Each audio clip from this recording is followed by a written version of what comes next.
So here we are at the last of our series on the nature of reality. And I missed all the other ones.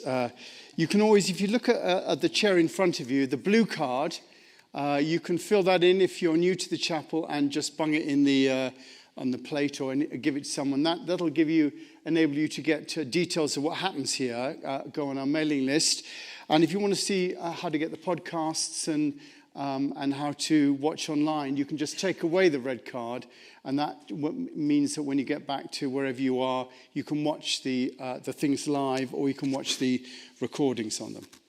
But as I say, this is the last of the series, and I remember when I started off, I thought, oh, it's a good idea, let's do it on the nature of reality. And then I came and I thought, God, where am I going to start? I had no idea, as is always the way, I had no idea where I was going to start about the nature of reality or where I was going to end up. And for me, it's like, when I write it, that's how it unfolds. That's how I realize, what it's about. I thought, should we begin with the nuts and bolts of atomic structure? Is that the place to start? Or the truth about what it means to live in the 21st century? Is that what we should talk about? Or maybe reality as opposed to unreality in terms of truth and what you can believe in? Or objective facts as opposed to lies and misinformation? I mean, there were all these areas where I thought, well, where is the opening? Well, in the end, we've traveled back in time to look at our place in the world, as we tried to grasp the nature of reality, and done it with a sort of sweep of history type thing. We started with the Big Bang that seems to create everything, and from which we're all descended, to the formulation of life, to the formulation of some sort of conscious order. This is how we've sort of seen things as they've gone through, to development of plants and animals, and finally the emergence of the human species with its unique ability to self-reflect. And then we looked at the nature of that self-reflection as we moved in history from people who believed in a sky god who just went across the sky every day, riding his chariot, to the idea that the world was a flat disk, to the idea that we were ruled by God who was in heaven with Jesus sitting at his right-hand side. All those were considered absolute realities of their day. That, if you didn't believe in it, you're in trouble. To our current understanding of quarks, quantum mechanics, and the holistic nature of the universe. I think in our self-reflection, generally in the spiritual world, we've come to an understanding that we are the universe made conscious of itself. I mean, lots of people have said that, but there are atoms that were there that gradually are in our bodies now, and we are part of the universe, and hey, hello.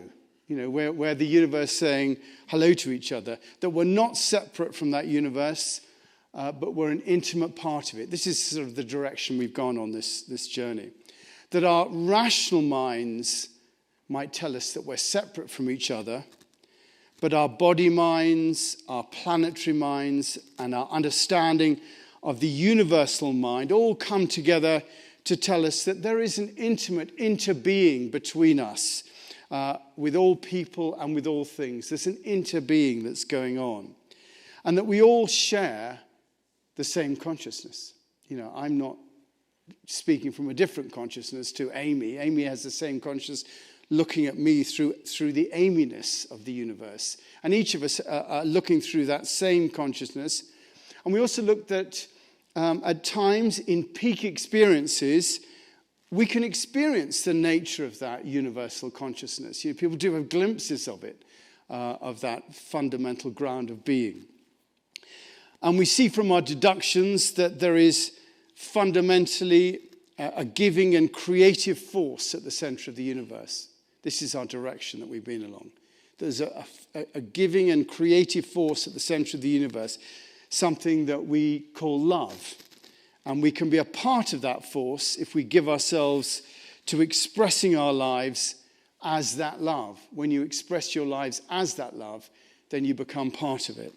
We become the universal mind the ground of all being, or God. We become that by expressing that love. Because all those things come from love. And by expressing love, we become part of that great expression of love that's really at the heart of the evolution of all consciousness. I'm suggesting that love is at the heart of the evolution of consciousness. And our purpose in life is to give ourselves with no expectation of return. And in so doing, become a vital and connected part of growing love in the world. That's what we're made for. And becoming part of that evolution of consciousness that's been going on from the beginning of time and will end in the universal recognition of the unitive nature of all things. I'm sort of suggesting it's what Teilhard de Chardin calls the omega point. It's that point where the whole of the universe goes, and recognizes itself in itself. And sees the greater picture. Of course, in Christianity, we call that the second coming. That's actually what it is. It's that recognition. But that's another story for another course. So this is the big picture. And it gives us an understanding of the nature of reality and our place within it.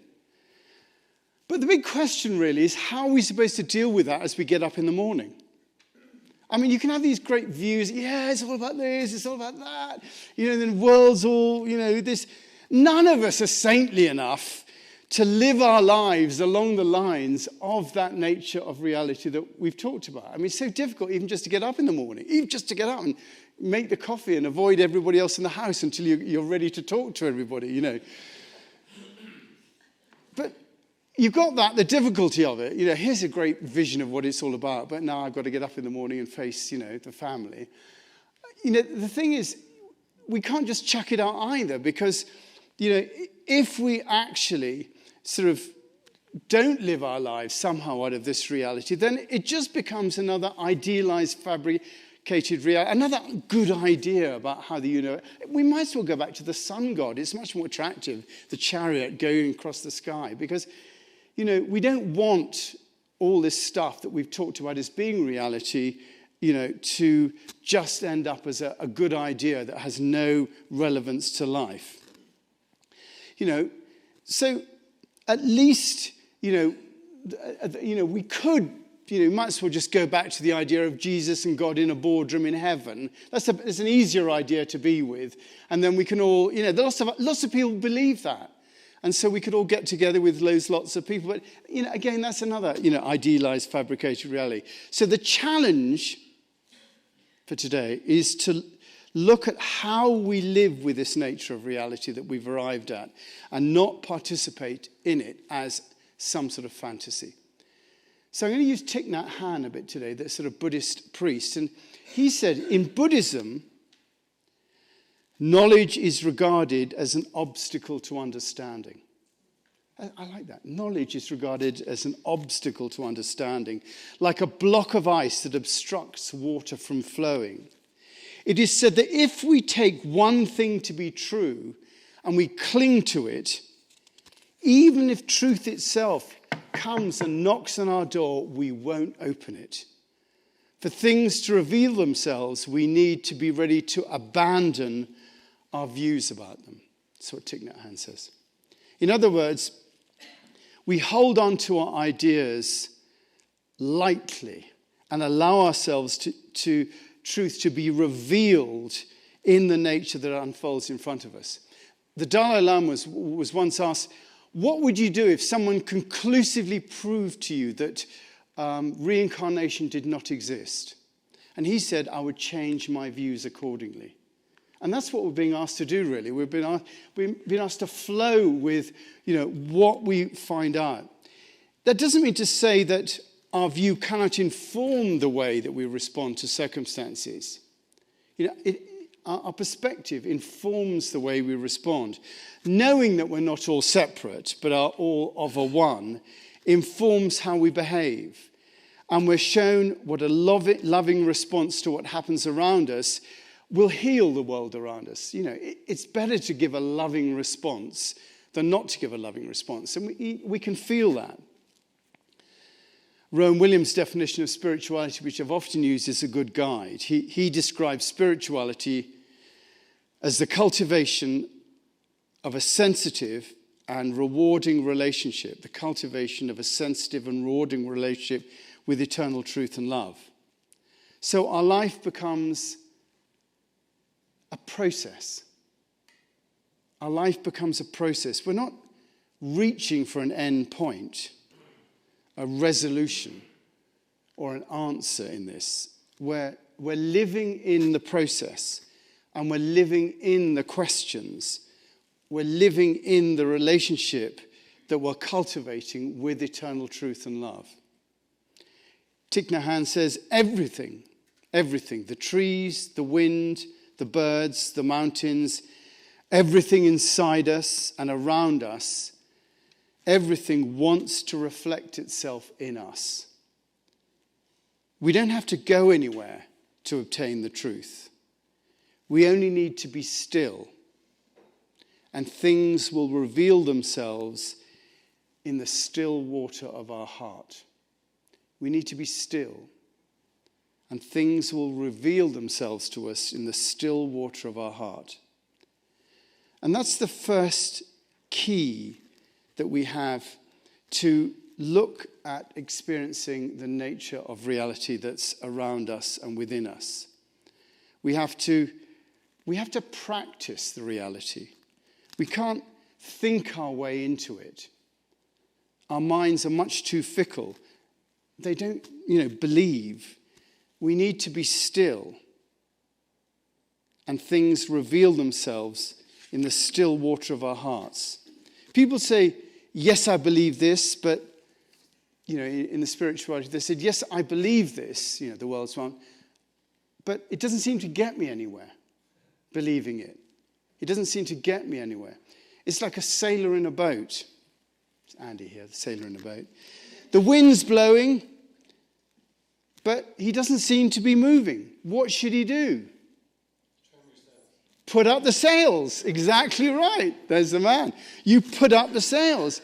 You put up the sails and the wind goes onto the sails. Fact is, the sailor didn't have his sails up. The wind goes onto the sails and the boat actually goes somewhere. Having a spiritual practice is like putting the sails up in your life for spirituality. It enables you to be open to that universal mind coming into your life and informing you about the nature of the reality around you. Our spiritual practice is what we do to enable that consciousness to enrich our lives. So remember, we're in a process where there's no fixed point. We're not going for a point of enlightenment. We're living into that reality. Any activity can take the form of a spiritual practice so long as you've decided you're going to use it for that purpose beforehand. Sometimes we set up circumstances to make it happen, which is our practice. Sometimes things come to us spiritually. That when we set up a practice, it could be meditation or chanting or dance or prayer or walking in the mountains or sailing.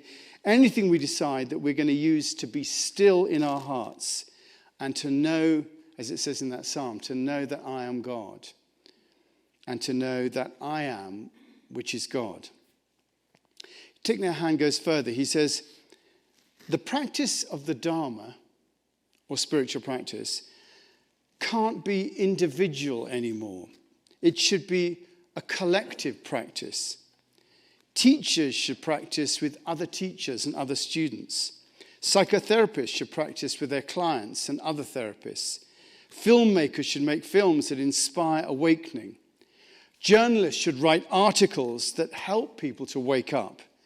Everyone has to do the work of promoting awakening. Awakening is the foundation around us awaken. Our role is to use our practice to awaken us in such a way that our behavior begins to conform to the reality of that unity of consciousness. So, I urge you to take up a practice. If you haven't got one, take one up. If you have got one, really commit to it. Meditation, focusing on the breath, moving out of the rational mind and opening ourselves to the wisdom of the heart, which is really what meditation is about. It's opening ourselves to hearing that universal mind through our hearts. And if you want to develop a practice and you don't know how, just ring me, come see me in my office, and we can talk about it, because it's not difficult. And I'm very happy to support you in doing that. Thich Nhat Hanh again. Spiritual practitioners don't use sophisticated research instruments. That's us. They use inner wisdom. They use their luminosity. Once we get rid of grasping, of notions and concepts, once we get rid of our fear and our anger, then we have a very bright instrument with which to experience reality as it is.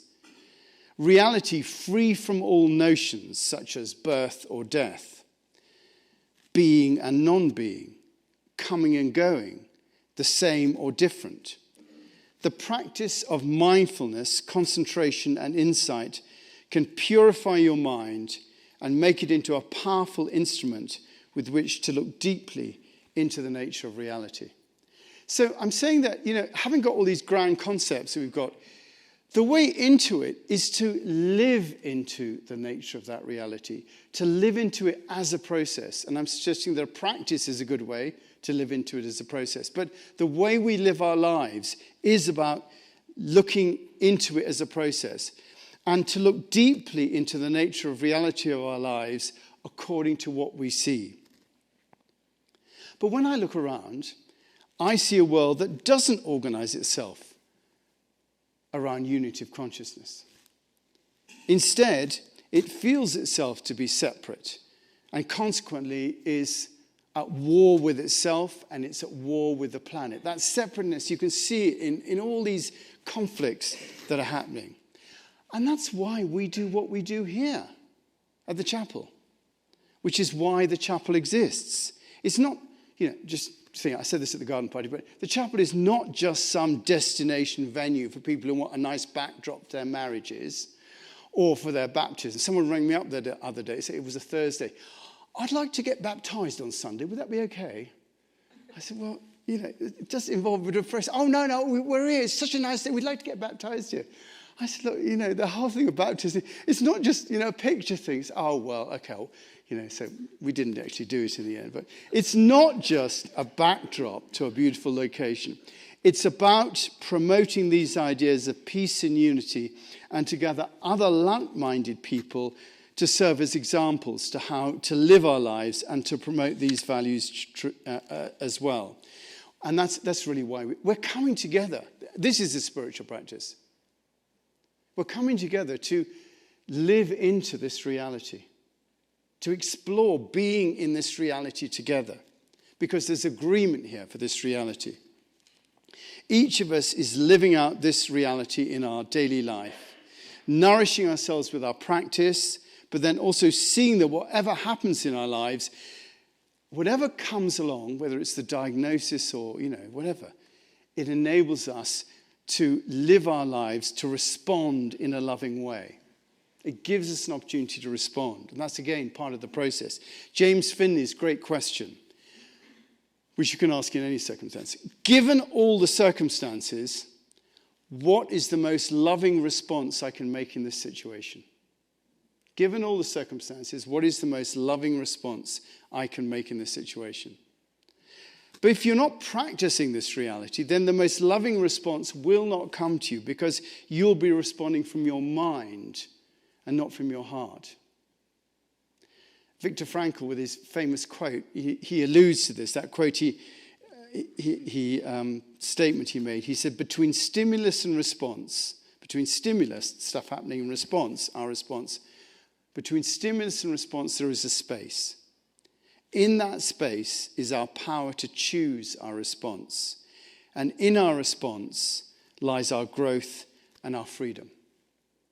So in that response between the stimulus and the space is where we can choose. And for that space to appear, you have to have the heart to experience the space. The heart has to be listening. The mind will be so quick. It'll come in with, no, you're wrong. but there has to be a response from the heart. And that comes through practice. And as we become more conscious and more aware, so it affects every area of our life. This ability to find the space, our relationships with our family and friends, with our money, with our casual acquaintances, people we meet on the street, with politics, with the way we treat the planet, with our trash, with our neighbors, with our driving, with the way we look after our bodies, what we eat and what we drink. And we become more aware and more still within ourselves. It's that stillness. Everything we do becomes affected by the stillness that we practice. We become, as T.S. Eliot put it, we become the still point in the turning world. We become that still point, and we begin to affect that reality through our stillness, rather than being thrown around by our circumstances. Most people are thrown around by what's going to happen next, But in stillness, you actually become that still point in the turning world. Otherwise people want money, they want the power. And they want money and they want the power in order to be able to create stability, to be able to protect themselves from every eventuality. And it doesn't work. Howard Hughes ended his life padding around his apartment on pieces of tissue paper because he was afraid of microbes. True. It doesn't work. You cannot control life no matter how much money you have. We should put a banner up on Main Street. What you can do is to create stillness within yourself. And when you do that, you create the ultimate place of safety, because you're at the still point, and the world begins to turn around you, and there's nothing that can disturb that stillness. Interesting enough, do you know what the word salvation, we're going to talk in the Aspen Chapel about salvation now. Do you know what the word salvation means? Anybody? Salvation means a place of safety. It means a place of safety, protected from harm. And this is how you get to a point of salvation, a place of safety. That's what, that's the place of safety, being still. As Thich Nhat Hanh says, we don't have to go anywhere to obtain the truth. We only need to be still, and things will reveal themselves in the still water of our heart. And now we're coming to the nub of it now. This is the end of it. The stillness is the true key to the nature of reality, because it brings us into our true home, which is, of course, the present moment. Our true home is the present moment. This present moment. This is reality. To be in the present moment and to respond to what's here rather than what our minds are telling us is to respond appropriately to life. That's how you respond appropriately to life. We are only ever in this present moment. It's all there is.